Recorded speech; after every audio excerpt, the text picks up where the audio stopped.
siang semuanya. Saya ucapkan terima kasih atas kehadirannya kali ini. Sebelumnya, marilah kita panjatkan puji dan syukur kehadirat Allah Subhanahu wa taala. Berkat limpahan kasih sayangnya kita dapat berkumpul dalam acara seminar kali ini. Saya ucapkan selamat datang kepada para peserta dan juga saya ucapkan selamat datang juga kepada narasumber hari ini. Diskusi hari ini dilatar belakangi oleh pembelajaran berdiferensiasi. Oleh karena itu, tema kali ini yaitu diseminasi budaya positif, yang tentunya akan dijelaskan lebih lanjut lagi oleh narasumber kita kali ini, yaitu Bapak D. Andi Wiranata SPD. Agar diskusi hari ini berjalan dengan lancar, saya akan memberikan waktu kurang lebih 30 menit lebih. Cukup Pak Ante? 30 menit kurang lebih ya. Selanjutnya akan dilanjutkan dengan sesi tanya jawab. Untuk mempersingkat waktu, saya persilahkan kepada Bapak D. Andi Wiranata. Waktu dan tempat saya persilahkan. Oke, terima kasih kepada Ibu Moderator. Bismillahirrahmanirrahim. Assalamualaikum warahmatullahi wabarakatuh. Pertama-tama saya ucapkan terima kasih kepada Allah Subhanahu wa taala yang telah memberikan waktu, memberikan kesempatan dan rezekinya sehingga kita bisa berkumpul di ruangan ini. Salawat serta salam tidak lupa kita curahkan kepada Nabi besar kita, Nabi Muhammad SAW. Sebelumnya saya ucapkan terima kasih kepada Bapak Ibu yang telah menyempatkan hadir di acara hari ini ya. Di sini saya diberikan tugas dari pendidikan guru penggerak untuk mendiseminasikan yang positif di sekolah ataupun di kelas gitu ya. Budaya positif di sini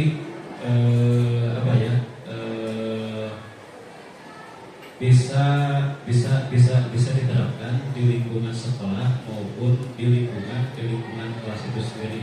Kemudian saya akan menerangkan atau berbagi tentang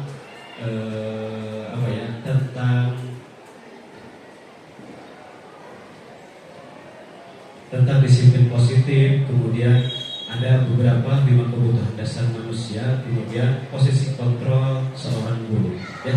Nah, dalam pembelajaran dalam kurikulum Merdeka di sini pasti Bapak Ibu sudah paham tentang budaya positif ataupun tentang disiplin positif ya. Bisa dilanjut.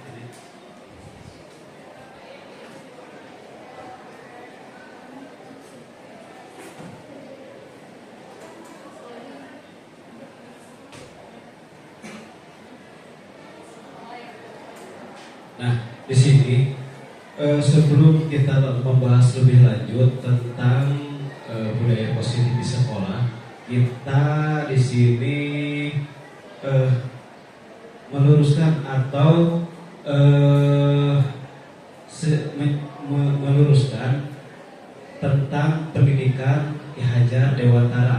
Di sini sebagai guru tentunya kita paham dan mengerti maksud dari filosofi Ki Hajar Dewantara ya, yang menuntut filosofi Ki Hajar Dewantara menuntut segala kodrat yang ada pada anak-anak agar mereka dapat mencapai keselamatan dan kebahagiaan yang setinggi-tingginya, baik sebagai manusia maupun sebagai anggota masyarakat.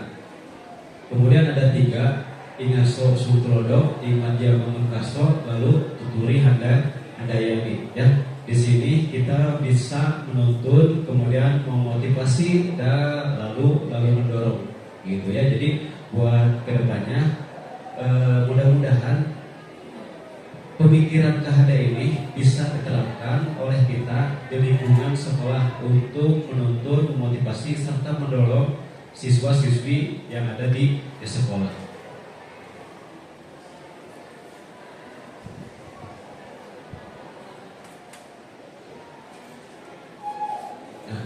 Di sini ada impian Bapak Ibu terhadap murid. Apa impian Bapak Ibu terhadap murid di lingkungan yang sekarang Bapak Ibu ajar?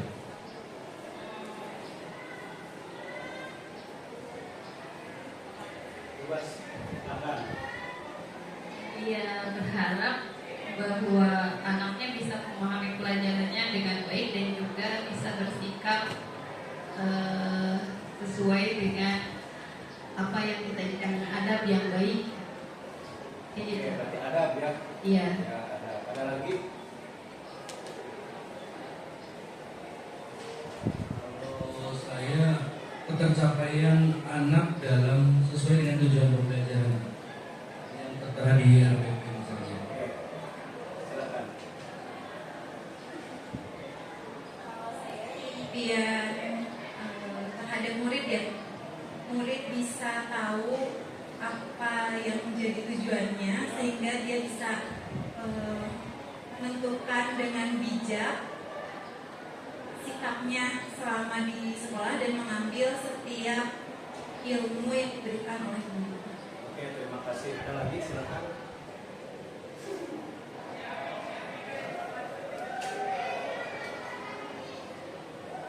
Kalau saya pribadi, impian saya terhadap murid itu, saya berharap murid itu bisa memahami segala potensi yang dimiliki, sehingga setelah itu dia bisa mengembangkan dengan baik potensinya. Jadi tidak bisa dipaksakan ketika dia tidak berpotensi dalam hal akademik, dia jangan dipaksakan untuk jago dalam hal akademik. Barangkali dia punya potensi di bidang yang lain, misalkan dalam akademiknya. Oke, terima kasih ya. Tepuk tangan dulu. Ya, jadi Bapak Ibu punya apa ya, impiannya masing-masing dari penerapan atau peningkatan akademik non akademik. Kemudian tadi dari segi akhlaknya mungkin ya, dari adab dan lain sebagainya. Ya, oke, terima kasih Bapak Ibu. Next.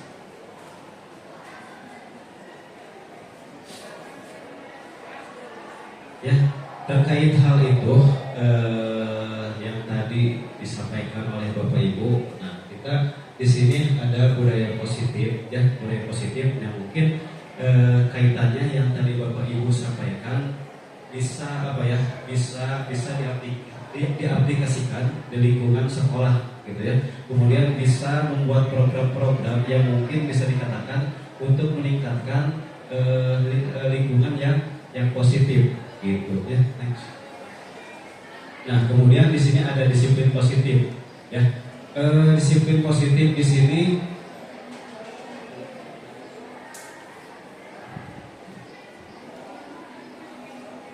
nah ya, yang pertama di sini ada disiplin positif. Apa yang dimaksud dengan disiplin positif? Ya, berarti ada beberapa aturan-aturan atau tata tertib yang harus dilaksanakan atau dituruti oleh peserta didik, gitu ya. Kenapa? Atau dengan gurunya juga. Bisa itu peserta didik, kemudian guru juga, kemudian semua unsur yang ada di sekolah tersebut, gitu ya. Kemudian ada motivasi perilaku manusia, ya. Motivasi perilaku manusia di sini mungkin bisa dikatakan ada sebab akibat orang atau orang-orang yang melakukan sesuatu. Bisa dikatakan saya, misalkan contoh saya pribadi dulu pernah melakukan kesalahan atau sesuatu hal yang bisa dikatakan ingin apa ya, ingin tercapai gitu. Pasti ada motivasi untuk melakukan hal tersebut, gitu ya. Saya ingin misalkan ada Pak Agus ingin mendapatkan peringkat 1 ketika dulu di sekolah, di kelasnya, gitu. Motivasinya apa? Gitu. Apa tujuannya atau apa landasannya, gitu.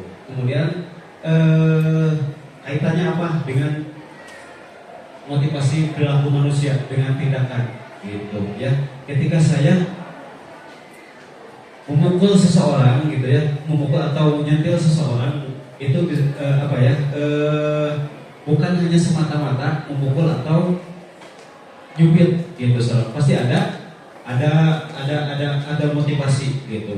Misalkan ada saya memarahi siswa gitu tanpa adanya landasan siswa itu berbuat salah atau tidak gitu ya. Nah, di sisi lain pasti ada motivasi untuk melakukan hal tersebut gitu. Misalkan ada Mas Agus di situ, saya mencubit, bukan semata-mata saya mencubit, akan tetapi ada motivasi tertentu kenapa saya mencubit Mas Agus gitu ya. Oke, next. Nah, di sini motivasi perilaku manusia bisa dibaca Pak Salim? Maju. Jawab. Untuk menghindari ketidaknyamanan hukuman untuk menghindari ketidaknyamanan atau hukuman. Yang kedua, untuk mendapatkan imbalan atau penghargaan dari orang lain. Yang ketiga, untuk menjadi orang yang mereka inginkan dan menghargai sendiri dengan nilai-nilai yang mereka percaya. Oke, terima kasih Pak Sari. Tepuk tangan dulu. Di sini ada motivasi perilaku manusia ya. Yang pertama untuk menghindari ketidaknyamanan atau hukuman. Kemudian yang kedua untuk mendapatkan imbalan atau penghargaan. Dan yang terakhir untuk menjadi orang yang mereka inginkan dan menghargai diri sendiri dengan nilai-nilai yang mereka percaya. Gitu ya. Nah, dalam kehidupan sehari-hari tentunya kita mempunyai tujuan tertentu gitu. Kemudian sebagai contoh kita ngajar di sekolah. Kemudian kita memberikan tugas kepada siswa. Siswa tersebut mengerjakan tugas tersebut ya. Anak tersebut mengerjakan tugasnya. Nah, apa atau motivasi siswa tersebut untuk melakukan tugasnya bisa dikatakan ingin apa tujuannya untuk apa gitu ya. Ada yang berpendapat ketika siswa mengerjakan tugas di sekolah sebagai contoh, apakah yang pertama menghindari hukuman atau ketidaknyamanan atau mendapatkan imbalan, Penghargaan imbalan. Apa Pak Salim? Untuk mendapatkan imbalan ataupun nilai yang lebih bagus dari guru tersebut. Jadi mencari muka ya, biar dapat nilai yang bagus. Seperti itu ya. Jadi saya kalau jadi murid pasti untuk mencari nilai yang besar, biar jadi perhatian dari guru dan juga mendapat penghargaan. Itu saja. Terima kasih Pak Sarif. Mungkin ada yang lain? Pak Bob? Kalau menurut saya ya Pak, yang pertama tuh ada yang memang anak tuh benar-benar termotivasi untuk belajar. Jadi nggak cuma nilai, tapi dia emang mengerjakan semua tugas yang diberikan oleh guru. Yang pertama. Yang kedua, ada juga yang sistem reward and punishment. Dia menghindari hukuman juga untuk mendapatkan nilai yang tinggi. Nah, yang ketiga itu ada yang penting ngerjain. Jadi dia ngerjain seadanya untuk menghindari dari hukuman, punishment tersebut. Menurut saya. Oke, terima kasih. Mungkin ada yang berpendapat lain? Maka silakan. Pak Asep, Budi.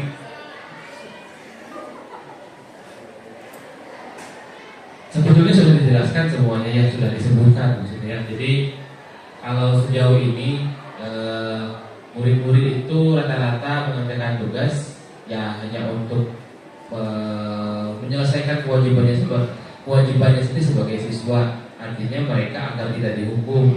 Walaupun mungkin ada segelintir siswa yang satu atau dua siswa yang mengerjakan tugas itu memang betul-betul karena merasa oh ini kewajiban saya dan kalau saya mengerjakan ini maka saya akan mendapatkan nilai yang bagus ya seperti tadi Mas Arif bilang. Itu mungkin kurang lebih. Oke, terima kasih.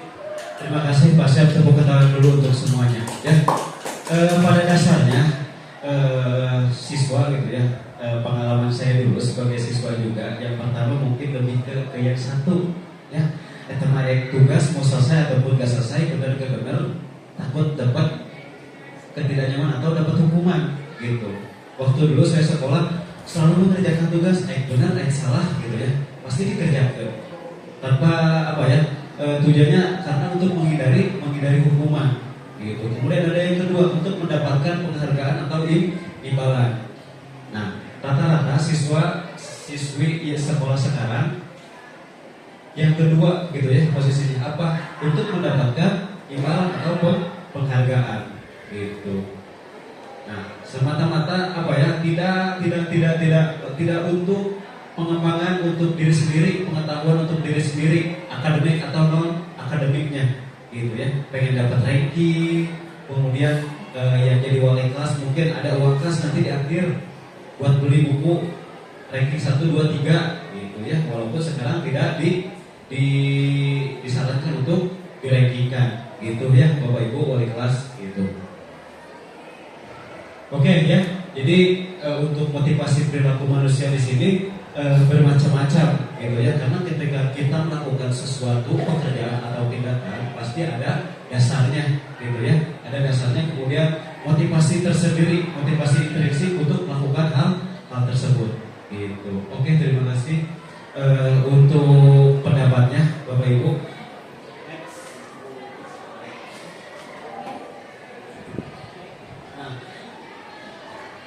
Kaitan yang tadi Bapak Ibu sampaikan terhadap motivasi perilaku manusia, di sini ada 5 kebutuhan dasar, ya. 5 kebutuhan dasar di sini bisa dikatakan yang bisa menimbulkan motivasi atau sesuatu atau orang yang melakukan sesuatu dari hal yang 5 ini, gitu ya.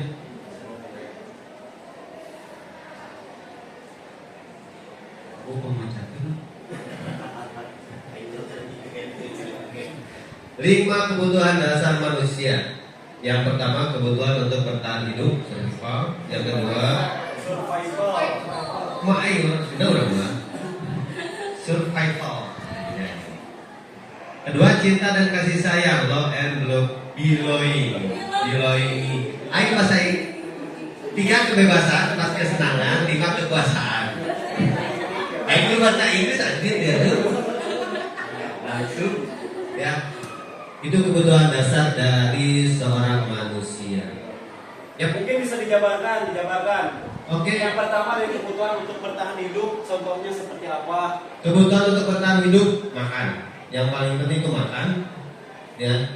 Terus bertahan hidup ya dasarnya sih dari makan. Kalau dari saya ya, cinta dan kasih sayang biasanya itu dari keluarga.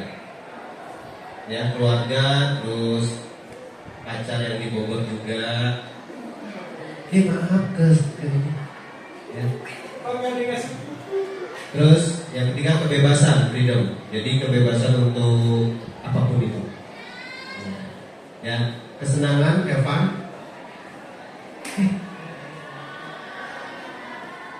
Kesenangan seperti hiburan, ya.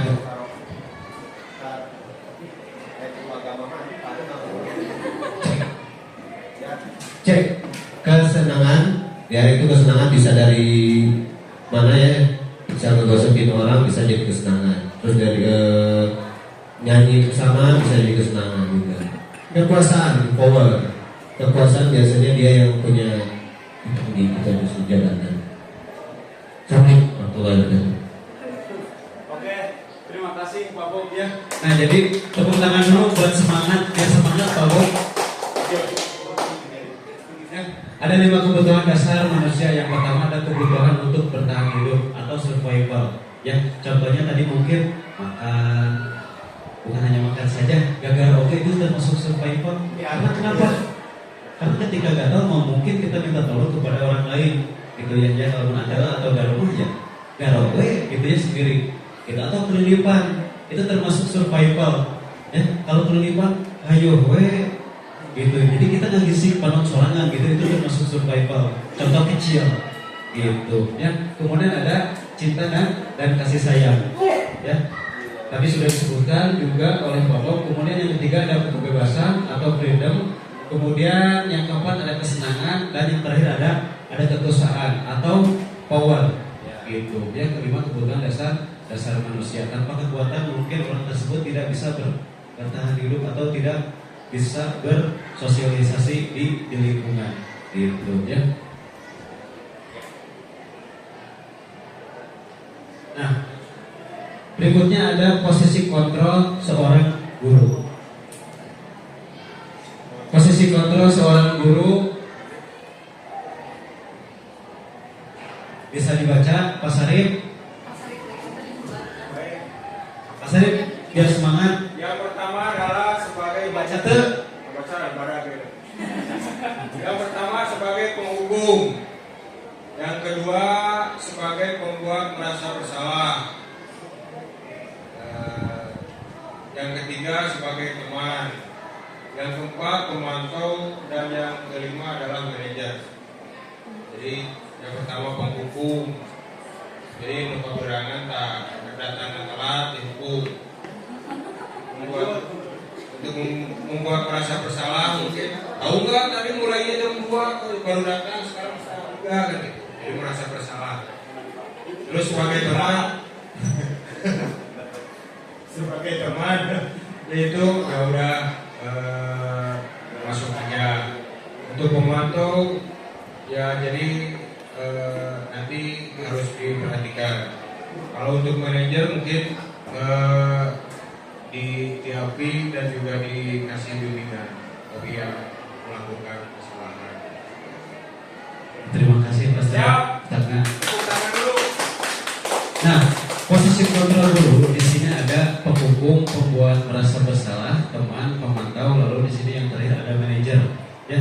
Nah, sebelum saya menjelaskan lebih lanjut, mungkin ada yang berpendapat terlebih dahulu, saya posisinya ada di mana? Oh, di sini, gitu.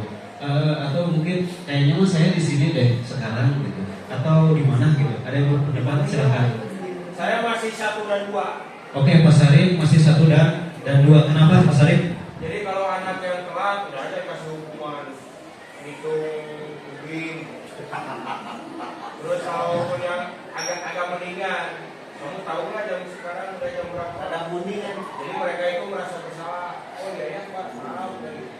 Kalau yang pertama saya karena telat langsung aja dihukum, tidak melihat dia itu habis tidur di masjid atau habis sholat di masjid. Jadi langsung dihukum. Kalau ke bawahnya saya belum. Mungkin ada yang teman, pemantau sama manajer. Ini kalau teman si gue sih. Obong lebih ke teman katanya. Sok jelasin Pak Bob.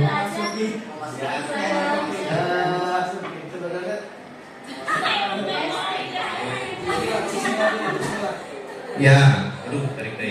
Sebenarnya sih teman. Ya. Cek. Sebenarnya teman. Oh, iya.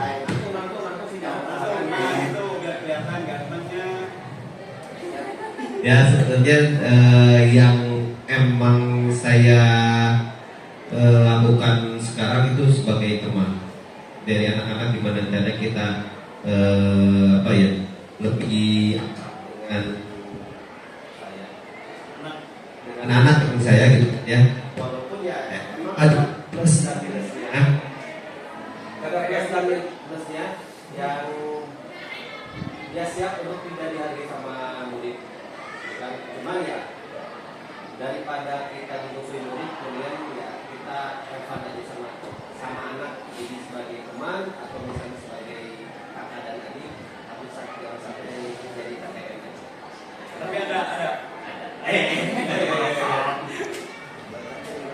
Oke, terima kasih Pak Bob. Ada yang berpendapat lain silakan.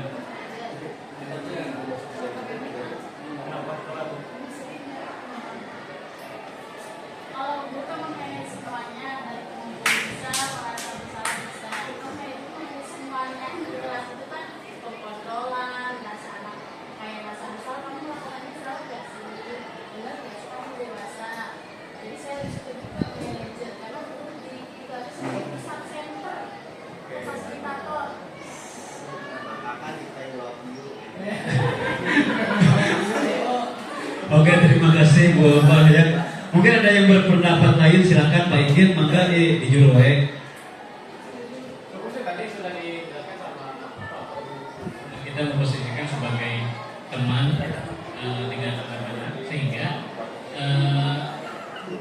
teman apa si anak itu bisa jadi tempat curhat gitu ya, dan juga bisa menjaga rahasia. Terima kasih.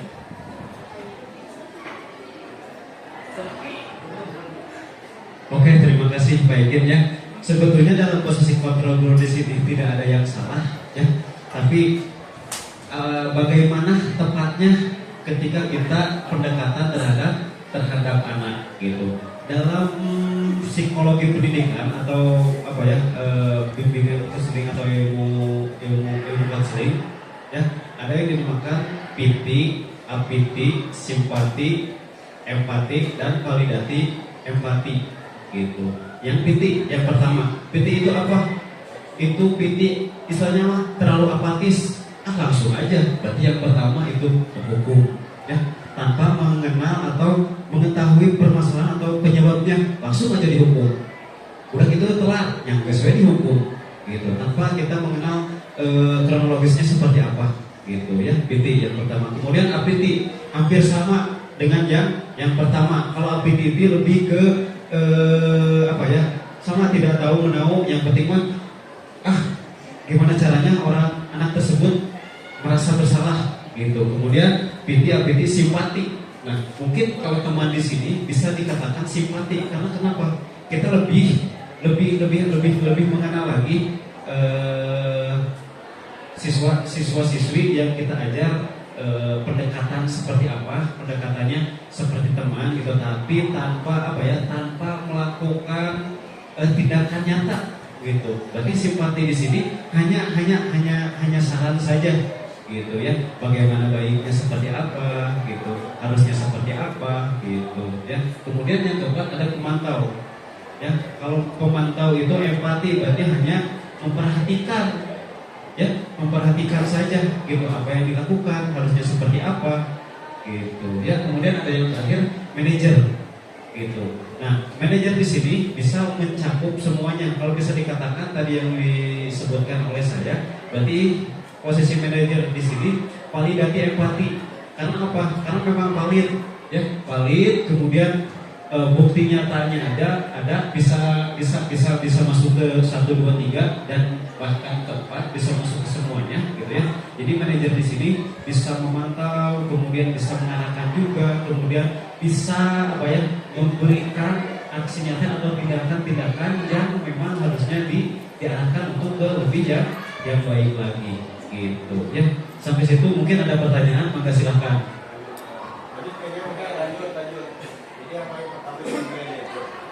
Ya. Nah, di sini ada seorang penghukum bisa menggunakan hukuman fisik maupun verbal. Orang-orang yang menjalankan posisi penghukum senantiasa mengatakan bahwa sekolah memerlukan sistem atau alat yang dapat lebih menekankan murid-murid lebih dalam lagi. Kemudian guru-guru yang menerapkan posisi penghukum akan berkata, patuhi aturan saya, atau awas, kamu selalu saja salah, selalu yang terakhir selesai gitu. Kemudian yang pertama, guru seperti ini senantiasa percaya hanya ada satu cara agar pembelajaran bisa berhasil. Kemudian yang kedua, penghukum, nada tinggi, nada suara tinggi, bahasa tubuh, mata melotot, kemudian dan jari-jari menunjuk, menghardik, terhambat lagi, pasti terlambat lagi gitu. Selalu datang terlambat.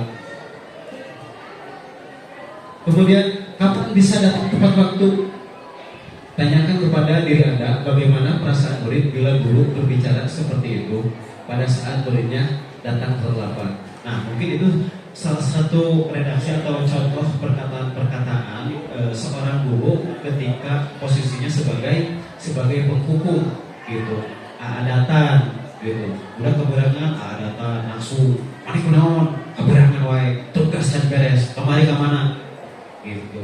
Ya, itu salah satu contoh ketika posisi kontrol guru sebagai penghukum gitu. Kemudian hasilnya kemungkinan murid marah dan menendang atau bersifat agresif. Kemungkinan seperti itu, ya. Nah, ketika kita marah-marah mungkin psikologi yang kurang terkontrol, posisi anak-anak kan bisa dikatakan berbeda-beda gitu ya. Ada memang bisa menerima kesalahan tersebut, ada juga yang tidak bisa menerima. Kalau orang atau anak tersebut tidak bisa menerima, bisa dikatakan ya bisa menjadi anak tersebut jadi pendendam gitu.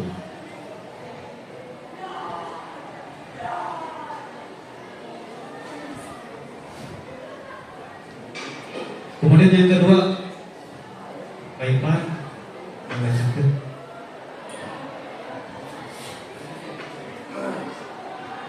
untuk yang kedua, pada posisi ini biasanya guru akan bersuara lebih lembut.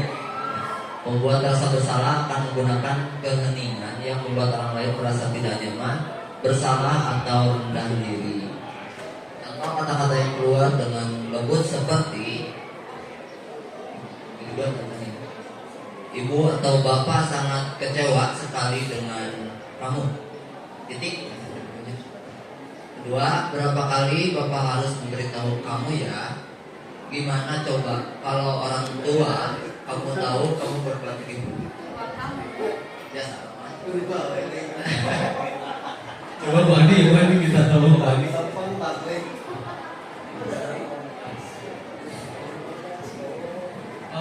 Beberapa kali Bapak harus memberitahu kamu, ya. Gimana coba kalau orang tua kamu tahu kamu berbuat begini? Di posisi ini, murid akan memiliki penilaian diri yang buruk tentang dirinya mereka. Murid merasa tidak berharga dan telah mengecewakan orang-orang disayanginya. Oke, terima kasih Mas Agus ya. Seperti itu ya, itu salah satu redaksi atau salah satu contoh kalimat untuk guru yang posisinya membuat merasa bersalah. Kemudian yang ketiga, Bapak minta tolong. Teman. Guru pada posisi ini tidak akan menyakiti murid, namun akan tetap berupaya mengontrol murid melalui persuasi. Posisi teman pada guru bisa negatif ataupun positif. Positif di sini berupa hubungan baik yang terjalin antara guru dan murid. Guru di posisi teman menggunakan hubungan baik dan humor untuk mempengaruhi seorang. Mereka akan berkata, ayo bantulah demi Bapak ya. Begitu sih sebenarnya. Kata yuk. Ayo ingat tidak bantuan Bapak selama ini. Ayo ingat tidak bantuan Bapak selama ini. Oh kumaan. Ya sudah, kali ini tidak apa-apa, nanti Ibu bantu bereskan. Hal negatif dari posisi teman adalah bila suatu saat guru tersebut tidak membantu, maka murid akan kecewa dan berkata, saya pikir Bapak itu teman saya. Murid merasa dikecewakan dan tidak mau lagi berusaha. Hal lain yang mungkin timbul adalah murid hanya akan bertindak untuk guru tertentu dan tidak untuk guru lainnya. Murid akan tergantung pada guru tersebut. Oke, terima kasih Pak Bob. Kemudian yang keempat ada pemantau, ya. Memantau berarti mengawasi. Pada saat kita mengawasi, kita bertanggung jawab atas perilaku orang yang kita awasi.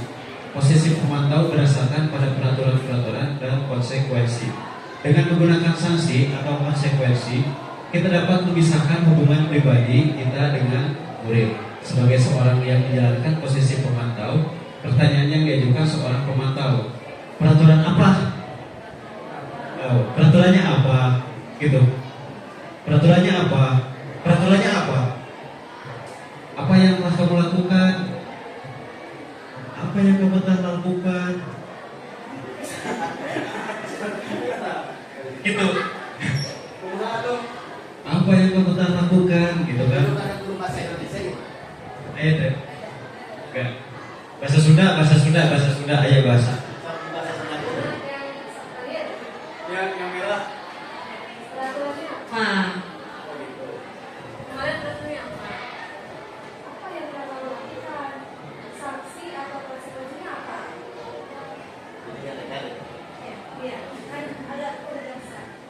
Oke ya, berarti bisa dibedakan dengan penegasan ya. Kalau posisi mungkin bisa juga kalau penghukum peraturannya apa?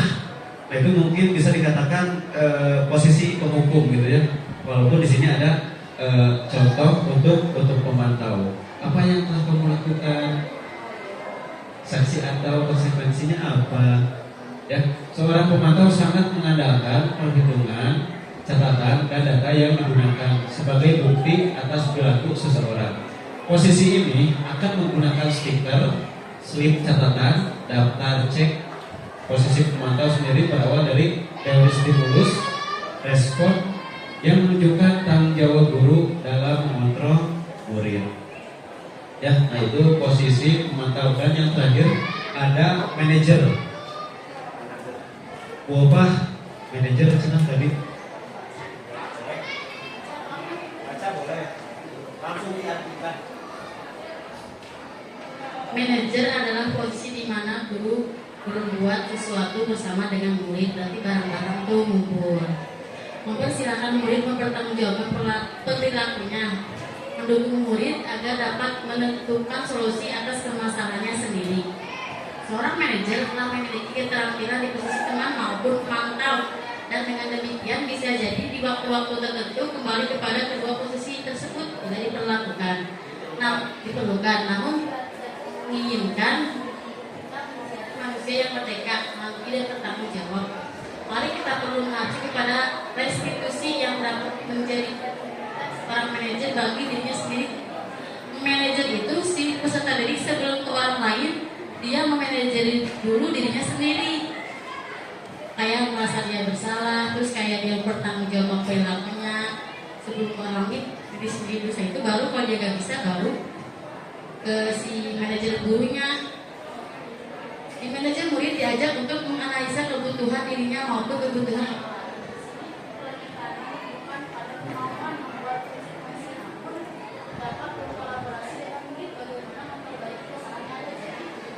itu semuanya dari teman, dari pemantau, dari penghukum, satu lagi apa depan merasa bersalah. Jadi ketika di manajer semua ditanya sama gurunya, kamu salah gak sih tadi ngelakuin ini? Konsekuensinya apa? Terus yang kamu perbuat itu benar apa salah? Kalau jadi teman kan, kamu kan udah dewasa, udah tahu mana baik yang benar. Kita kan dari kemarin udah tahu gini. Jadi ketika manajer semuanya sudah ada semua dari si pembuat masalah, penghukum kayak gitu.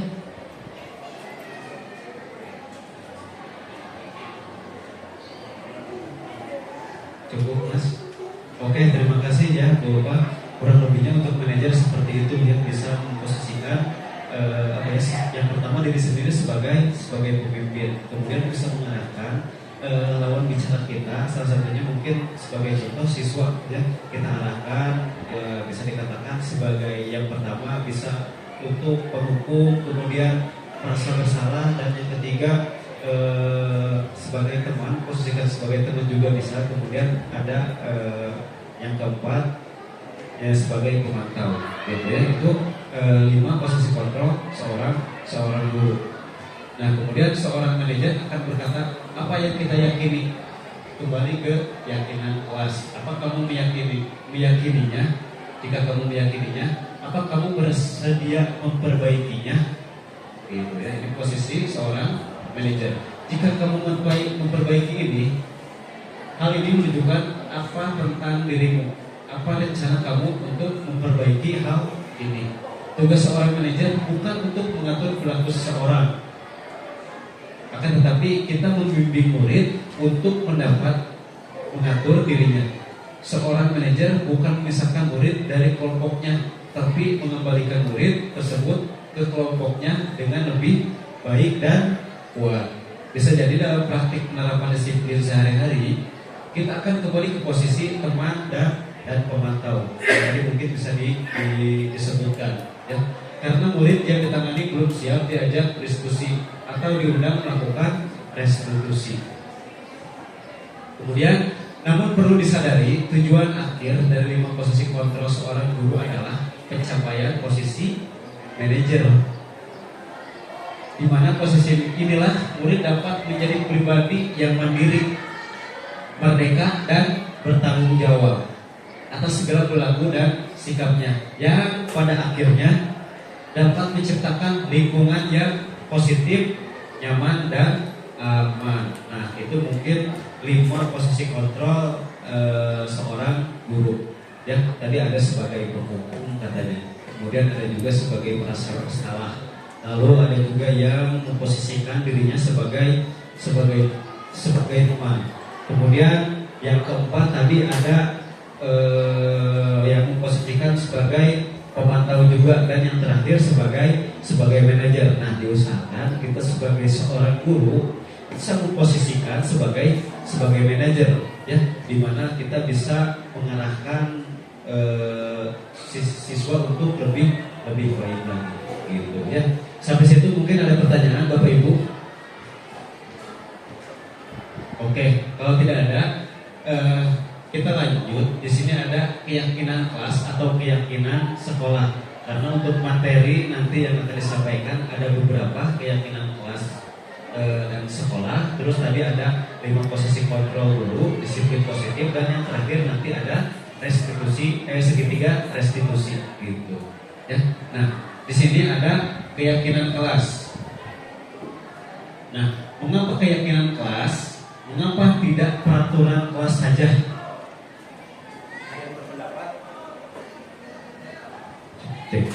Nah, mengapa keyakinan kelas? Mengapa tidak peraturan saja?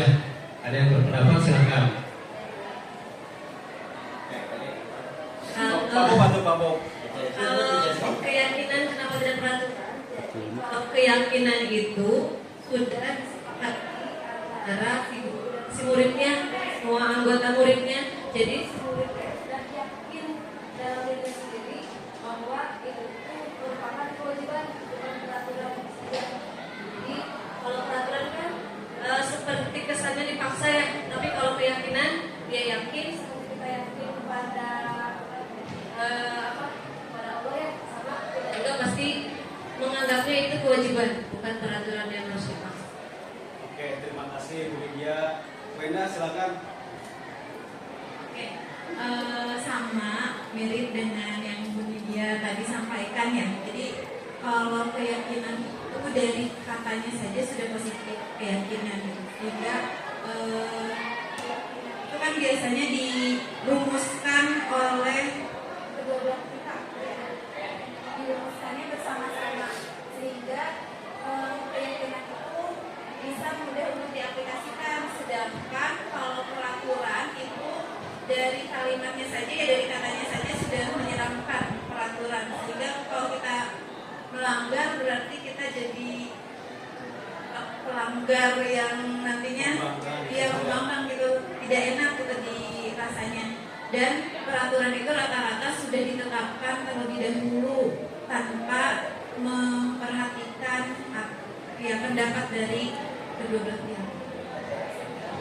Oke, terima kasih Bu Enda, Bu Lydia, tepuk tangan dulu. Mungkin pengen berpendapat? Kenapa? Lemas ya? Minum dulu atau? Ada yang berpendapat mungkin tentang mengapa keyakinan kelas tidak peraturan kelas saja?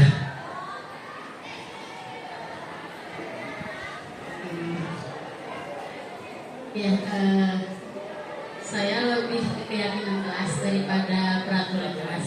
Karena kalau keyakinan kelas itu kayak seperangkat nilai sama prinsip kita loh, mau apa ke depannya. Terus kan kalau keyakinan itu disepakati sama kita dan murid. Terus siswa juga kan bisa berinteraksi di kelas dengan baiklah dan disiplin gitu, sesuai yang keyakinan. Pelajaran ibu atau keyakinan kelas kita harus gini-gini ya. Jadi anak juga ketika bersalah, kita tidak kayak kalau peraturan kan kamu salah nih keluar, enggak kan kayak gitu. Jadi ketika keyakinan kelas dibuat untuk disepakati ketika anak kalau kita salah pun tidak disangka sama anak gitu. Oke, terima kasih Bu Pak Sari, mungkin ada yang ingin disampaikan? Yang keyakinan kelas, kenapa? Karena kalau peraturan itu ini sudah ditetapkan dan tinggal dipatuhi atau tinggal dilaksanakan. Sedangkan kalau keyakinan kelas itu dari aspirasi dari anak-anak langsung, Pak hari ini gini peraturannya. Jadi itu nanti kalau sudah disepakati seperti tidak buang sampah sembarangan atau jadi buanglah sampah sembarangan, itu kan jadi kita disepakati di kelas itu atau peraturan anak-anak itu memberikan masukan, inspirasi, dan juga baru kalau semuanya sepakat baru disepakati dan juga dilaksanakan bersama. Jadi seperti itu. Jadi kalau peraturan itu langsung harus dikerjakan karena sudah harus ditaati karena sudah ada, tapi kalau keyakinan itu dirumuskan bersama mungkin ditaati bersama. Oke, terima kasih Bapak Ibu yang sudah menyampaikan pendapatnya. Ya, mengapa keyakinan kelas? Mengapa tidak peraturan kelas? Nah, di sini munculnya keyakinan kelas itu adanya kesepakatan kelas. Ya, kesepakatan kelas di sini muncul adanya peraturan yang ada di sekolah atau di kelas. Gitu. Sebagai contoh di sini ada jawablah pertanyaan-pertanyaan berikut. Mengapa kita memiliki peraturan tentang penggunaan helm pada saat mengendarai kendaraan roda 2? Nah, mungkin di sini sebagai ilustrasi pertanyaan, ya, mengapa kan ini ada peraturan, ya, mengapa kudu pakai helm, gitu, ya. Nah, di sini kan sebagai peraturan, gitu. Keyakinannya apa? Atau nilai kebajikannya apa? Dari penggunaan helm pada saat mengendarai motor.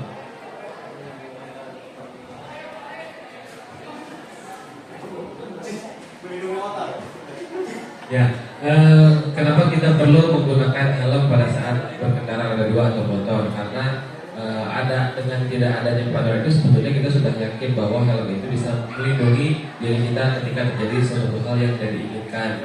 Nah, lalu tanpa perlu diberitahu secara jelas terperinci lagi, kita sudah meyakini bahwa itu adalah yang terbaik dan yang kita perlukan itu memakai helm pada saat mengendarai motor ataupun roda 2. Oke, terima kasih Pak Jabudi. Mas, menurut saya mengapa kita memiliki peraturan tentang menggunakan helm pada saat mengendarai kendaraan roda 2? Yang kalau dilihat dari peraturan itu ada di undang-undang, ya, undang-undang lalu lintas. Tapi kalau keyakinan itu berdasarkan pemahaman bahwa ada organ yang harus dilindungi, ada keluarga yang menanti di rumah. Selain kebajikannya tentang ada sesuatu yang melindungi. Apa? Melindungi kepala. Berarti keselamatan. Berarti keselamatan, ya, untuk yang pertama. Kemudian mengapa kita memiliki peraturan tentang penggunaan masker dan mencuci tangan setiap saat? Tadi kan untuk yang pertama, mengapa memakai helm ketika mengendarai motor? Nah, di situ bisa diambil dari kebajikannya untuk keselamatan. Gitu, itu kan peraturan. Kemudian untuk jadi keyakinannya untuk keselamatan. Nah, untuk yang kedua, mengapa kita memiliki peraturan tentang penggunaan masker dan mencuci tangan setiap saat? Kenapa kita? Ya. Nah, kenapa mencuci tangan setiap saat? Berarti lebih ke kesehatan, kebersihan, gitu ya. Jadi nilai dari peraturan-peraturan yang ada turunlah kesepakatan, gitu ya. Kemudian diturunkan lagi menjadi keyakinan yang nanti akan diyakini di setiap sekolah atau kelas, gitu.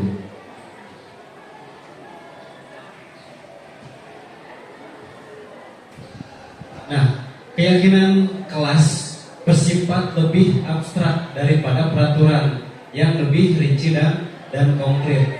Keyakinan kelas berupa pernyataan-pernyataan universal. Pernyataan keyakinan kelas senantiasa dibuat dalam bentuk positif. Lalu keyakinan kelas sebenarnya tidak terlalu banyak, ya, seperti tadi penggunaan helm untuk apa? Tadi keselamatan, membuang sampah pada tempatnya, bisa dikatakan, atau kata lainnya atau keyakinan kelasnya untuk agar tidak buang sampah sembarangan mungkin disiplin gitu ya, salah satunya jaga kebersihan gitu. Kemudian keyakinan kelas sebaiknya suatu yang dapat diterapkan di lingkungan tersebut. Semua warga kelas hendaknya ikut berkontribusi dalam pembuatan keyakinan kelas lewat kegiatan curah pendapat, bersedia meninjau kembali keyakinan kelas dari waktu ke waktu, karena memang untuk peraturan selalu berbeda-beda. Nah, berarti harus ada ditinjau kembali apakah keyakinan kelas tersebut masih bisa dijalankan atau tidak. Kalau masih bisa dilanjutkan, ataupun kalaupun ada yang kekurangan nanti bisa ditambahkan gitu ya. Nah, untuk sekarang sebagai contoh saya mau minta Bapak Ibu buat keyakinan kelas atau sekolah yang ada di lingkungan kita gitu ya. Nah, sebagai contoh mungkin yang tadi disebutkan oleh Pak Sarif tentang menjaga kebersihan atau membuanglah sampah pada tempatnya gitu. Temannya nitip gitu ya. Buanglah sampah, kalau buanglah sampah pada tempatnya itu peraturan atau sudah masuk keyakinan? Keyakinan atau peraturan? Buanglah sampah pada tempatnya. Keyakinan. Kalau jaga kebersihan? Keyakinan. Nah, mungkin itu udah masuk jadi kalimat positif ya. Mungkin kata lainnya tidak membuang sampah sembarangan itu peraturan. Nah, mungkin kata positifnya jadi jaga kebersihan. Itu salah satu contoh. Ya. Nah, jadi saya minta Bapak Ibu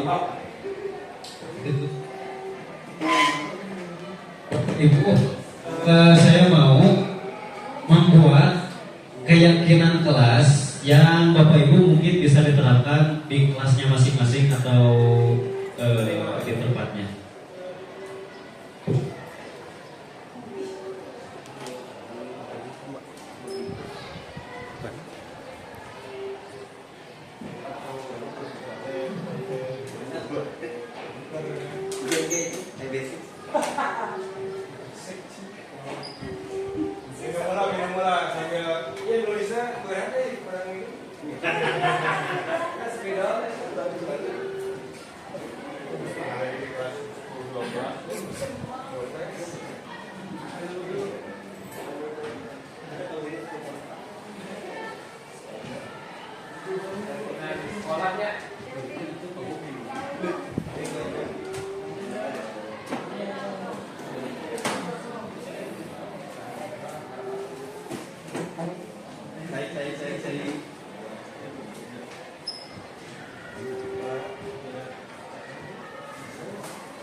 Makasih Pak Bo. Boleh lebih dari satu.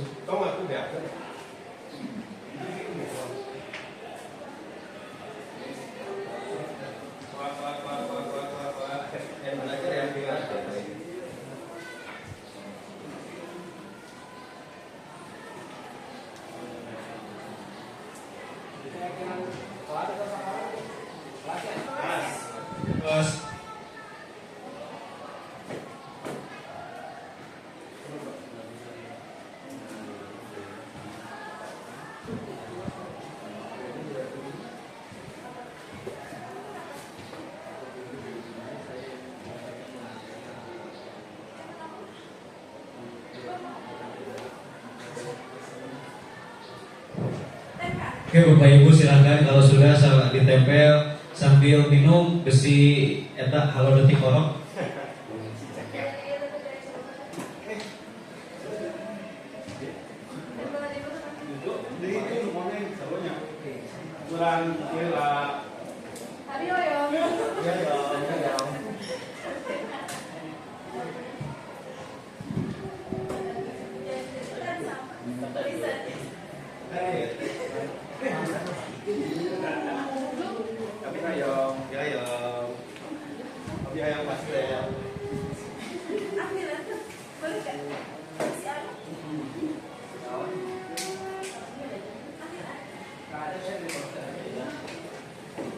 Bahasa dalam mana sih?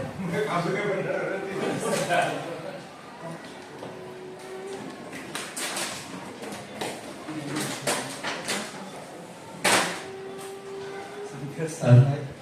sana. Psikologi, masya Allah, baik banget.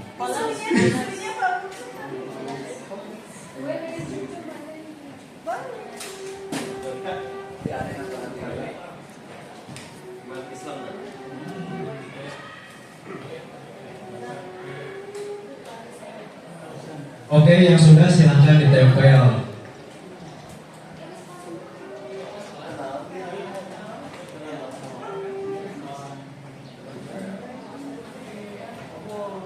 Pak Sari, jangan dulu makan, coba minta tolong sini Pak Sari.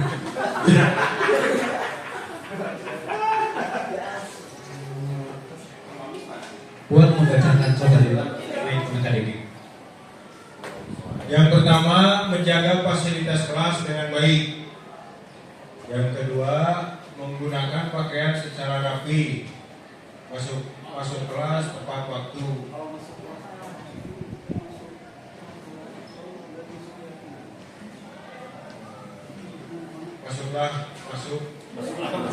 Masuk kelas tepat waktu. Saling peduli, menghargai dan membantu, bertanggung jawab terhadap tugas, merapikan tempat duduk siswa setelah selesai pembelajaran, datanglah tepat waktu. Berarti ini harusnya masuk kelas tepat waktu, datanglah tepat waktu. Keyakinan atau peraturan? Peraturan. Harusnya kalau dengan keyakinan.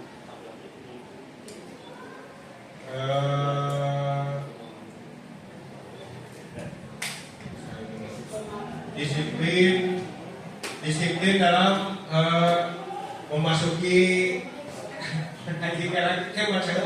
hormat semua orang, jujur dan bertanggung jawab, berani mengungkapkan pendapat, saling bekerja sama, berkolaborasi, saling menghormati, memiliki rasa tanggung jawab, meningkatkan simpati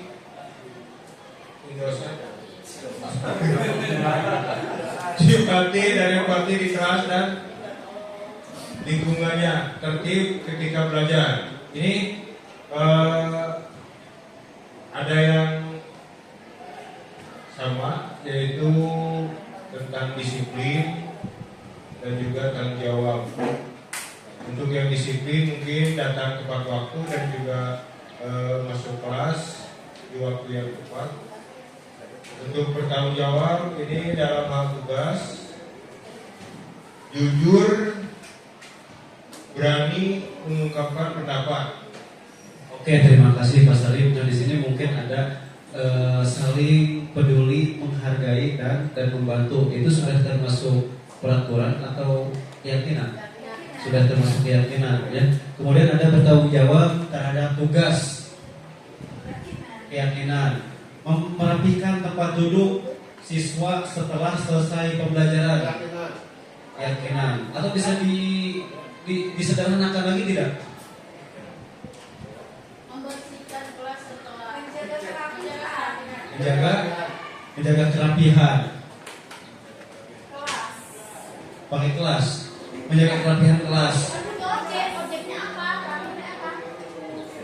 Oke, ya bisa ya.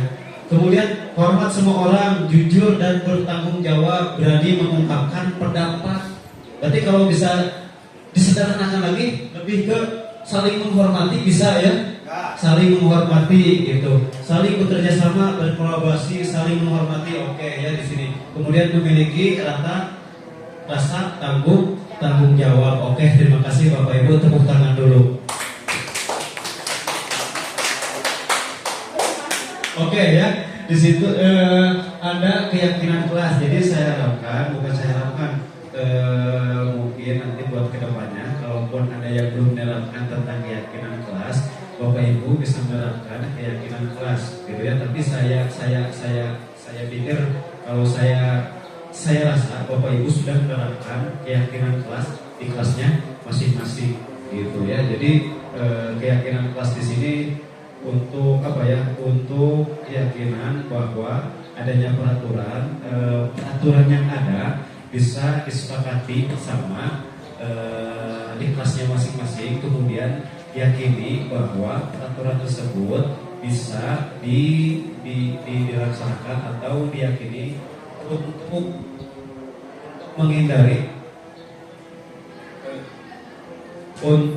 menghindari sesuatu hal yang tidak diinginkan gitu ya. Mungkin sampai situ ada pertanyaan. Oke, terima kasih ya. Nah ini ada yang terakhir ya, tadi beberapa materi, mungkin ini materi terakhir tentang penerapan segitiga restitusi. Nah, segitiga restitusi adalah proses menciptakan kondisi bagi murid untuk memperbaiki kesalahan mereka sehingga mereka bisa kembali pada kelompok mereka dengan karakter yang lebih kuat. Nah, di sini ada tiga tahapan. Yang pertama, menstabilkan identitas. Berdasarkan prinsip membuat kesalahan adalah bagian dari proses pembelajaran. Kemudian bagian dari dasar segitiga bertujuan untuk mengubah identitas anak dari orang yang gagal karena melakukan kesalahan menjadi orang yang sukses. Maksud dari menstabilkan identitas di sini, mungkin ada yang ingin pendapat, silakan untuk tahap pertama tentang segitiga restitusi.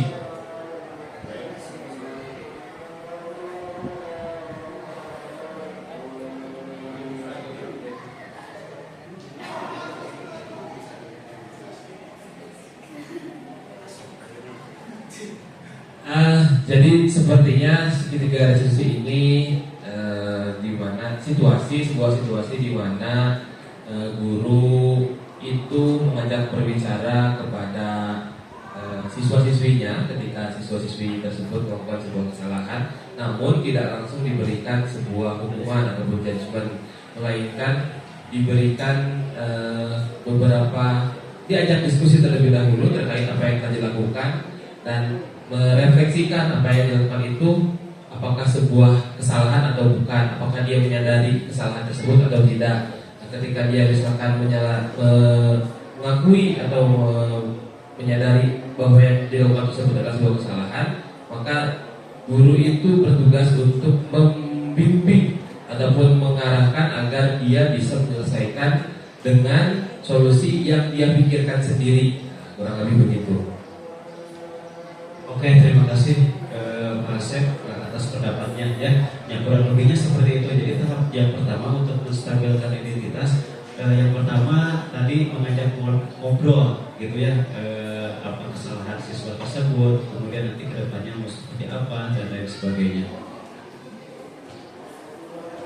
Nah, untuk yang kedua, validasi tindakan yang salah. Setiap tindakan kita dilakukan dengan suatu tujuan, yaitu memenuhi kebutuhan dasar. Kemudian menurut teori kontrol, semua tindakan manusia, baik atau buruk, pasti memiliki maksud tujuan tertentu. Seorang guru yang memahami teori kontrol pasti akan mengubah pandangannya dari teori stimulus, respons, ke cara berpikir proaktif yang mengenali tujuan dari setiap tindakan. Nah, untuk validasi tindakan yang salah di sini, apakah menanyakan apakah tindakan tersebut salah atau tidak gitu ya. Jadi nanti kita diarahkan kembali gitu, kenapa melakukan hal tersebut gitu, mencari atau menggali kenapa melakukan tindakan tersebut dan lain sebagainya gitu. Kalau misalkan siswa tersebut terlambat karena ke sekolah gitu, kenapa datang terlambat ke sekolah, kronologisnya seperti apa gitu ya. Kemudian untuk yang terakhir di sini ada menanyakan keyakinan. Nah, murid diberikan pertanyaan-pertanyaan yang bermakna untuk memunculkan motivasi secara internal atau intrinsik untuk dihubungkan dengan nilai-nilai yang ada, yang dia percaya, dan berpindah menjadi orang yang dia inginkan, gitu ya. Nah, untuk tahap terakhir di sini menanyakan keyakinan, gitu. Kalaupun ada siswa tersebut melakukan kesalahan, apa kesalahannya? Tanya kenapa hal tersebut bisa dilakukan atau dilaksanakan atau melakukan kesalahan gitu atau melakukan penyimpangan gitu ya. Jadi tanyakan keyakinan di awal gitu ya, seperti itu untuk segitiga restitusi. Jadi segitiga restitusi di sini bukan untuk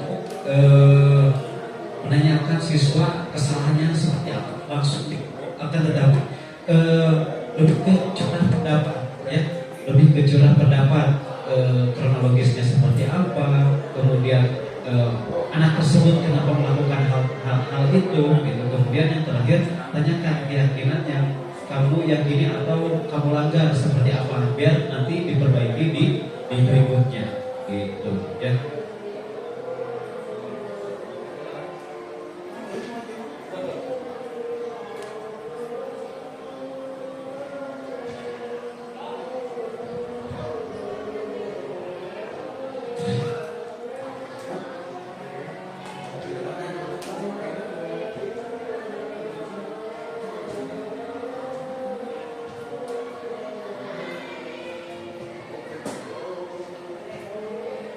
Nah, oke ya, di sini ada, saya mau Bapak Ibu mendemonstrasikan tutorial dari segitiga restitusi. Yang pertama mungkin ada yang berperan sebagai siswa, kemudian yang kedua sebagai guru, dan yang terakhir, yang ketiga sebagai apakah segitiga restitusi sudah diterapkan atau belum? Aku sebagai murid. Bapak sebagai murid. Mas.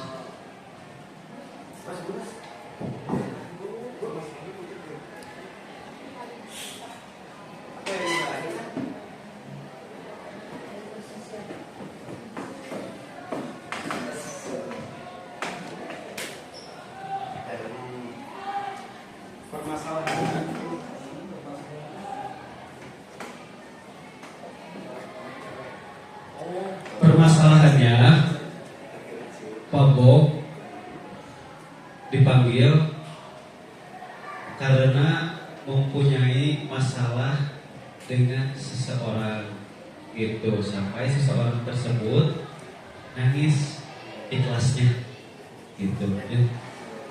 Wah,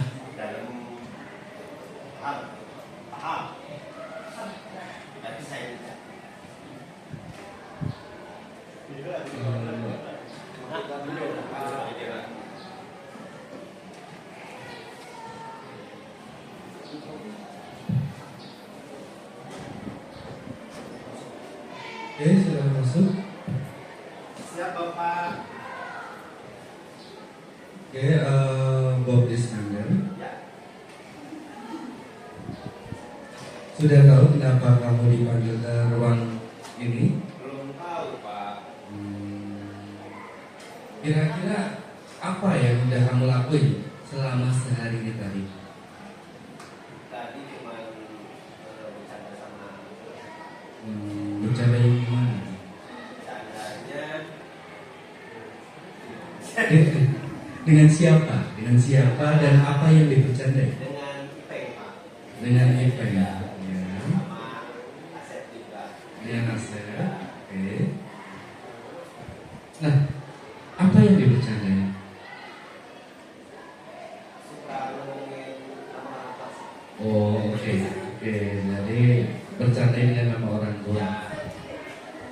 Nah, kira-kira kenapa sampai kamu bisa dipanggil oleh Bapak ke sini? Oke, ya, sekarang Bapak kasih tahu. Bapak dengar dapat laporan bahwa tadi si Ipeng itu menangis di kelas. Menangis dan mengganggu proses pembelajaran mata pelajaran lain. Apakah itu sesuatu yang disengaja oleh kamu atau tidak untuk membuat si Ipeng menangis? Jadi dengan konteks bercanda. Tapi kamu tahu nggak kalau bercanda dengan nama orang tua itu salah? Oke, kalau sama kira-kira bakal diulangin nggak? Oke. Oke, nah berarti kamu udah menyadari kesalahan kamu dan tidak berjanji tidak akan mengulangi lagi. Oke, ya udah kalau gitu silakan nanti tolong minta maaf ke IP dan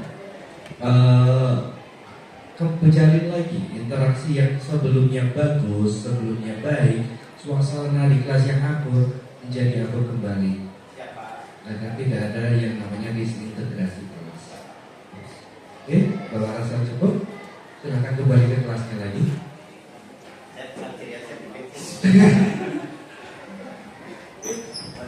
Oke, terima kasih Pak Agus dan Pak Bob yang sudah mendemonstrasikan. Tepuk tangan dulu untuk Pak Ibu. Mantap.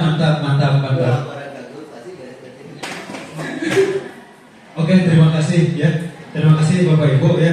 Mungkin itu materi terakhir, akan tetapi Bapak Ibu tadi sudah menganalisis dan melihat yang dilakukan atau dilaksanakan Pak Bob sama Mas Agus. Mungkin salah satu saja silakan hasil analisisnya dari segitiga restitusi yang tadi dilakukan oleh Pak Agus dan Pak Bob.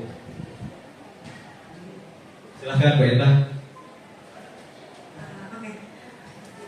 Saya akan mencoba untuk menganalisis reka adegan yang tadi ya, untuk dianalisis segitiga restitusinya. Dalam segitiga restitusi itu kan tadi ada validasi tindakan yang salah, lalu menanyakan keyakinan dan menstabilkan identitas. Di awal tadi pada saat Pak Bob atau Bob Iskandar masuk, Pak Agus sebagai guru menanyakan hal seperti sadar ya kenapa dipanggil ke ruangan ini gitu. Itu termasuk ke dalam tahap validasi tindakan yang salah untuk menggali mungkin apa yang telah dilakukan sehingga dipanggil ke ruangan tersebut gitu ya, dipanggil oleh gurunya.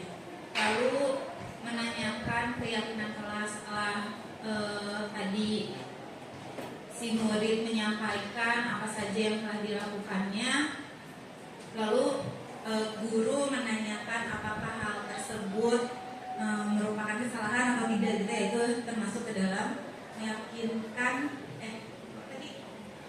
keyakinannya gitu.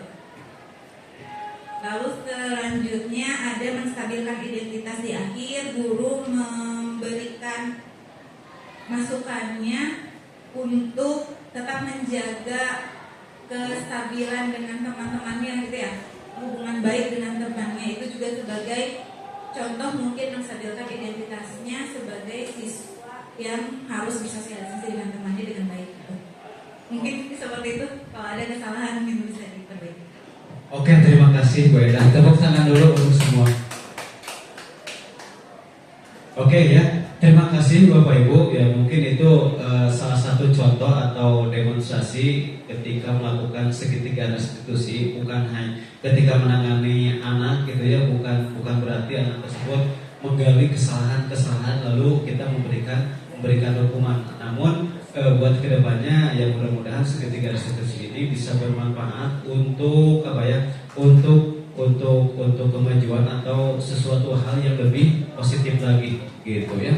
Terima kasih Bapak Ibu atas waktunya dan mohon maaf di sini saya tidak menggurui akan tetapi saya ditugaskan untuk mendiseminasikan kepada Bapak Ibu. Saya ucapkan terima kasih banyak sekali lagi.